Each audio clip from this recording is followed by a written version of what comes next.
Yeah, let's transition then into, can you explain what the primary difference is in a post-LASIK orthokeratology case and how it differs from traditional Ortho-K? Because, when I think about, Ortho-K as we understand it, and then doing that on a post-LASIK patient, it's like to me, that seems like almost hands off, like somebody at your level.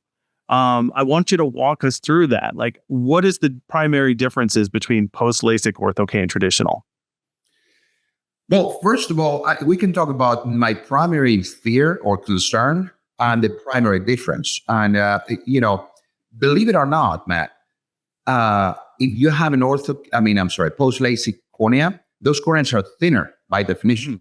So you can mold thinner corneas better than you mold thicker corneas. If you have a cornea that is thick, I was actually taught the opposite. It's not like LASIK; it doesn't work. Oh, well, you don't have a thick cornea, you can't have LASIK. Well, it doesn't work that way. As a matter of fact, when we see thin corneas, we know that's going to work so much better. So in reality, molding corneas that are post LASIK is actually easier from the standpoint that they are thinner by definition. Mm-hmm. At the same time, you have one major concern, which is the flap, right?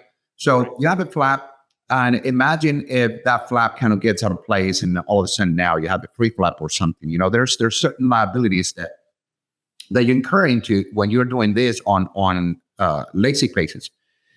I don't know what this is another this is topic for a different conversation, but I know the FDA here in the States and the US approves Ortho-K within certain rates. I think it's 5 diopters of myopia, 1.5 diopters of astigmatism, and a certain diameter for the lens that treats that cornea.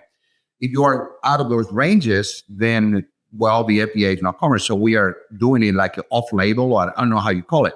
So you have a LASIK cornea, a post-LASIK cornea, and you treat it for, let's say, -3, and we have many of those, right?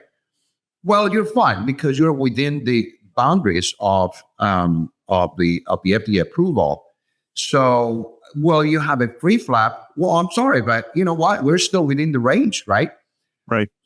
So I wish that was the case, but many times you got to go the opposite direction. You got to go into hyperopia, and hyperopia and myopia are two different animals, right?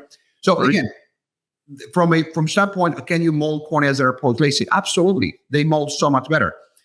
From standpoint of liabilities, hey, you know what? You better make sure you do stuff and you educate the patient so you don't get a free flap. I think that's still very hard. It's very unusual, very atypical.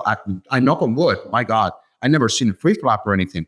But that's my main concern. And some doctors they scare away from doing it for a good reason, because there's some liabilities involved, right?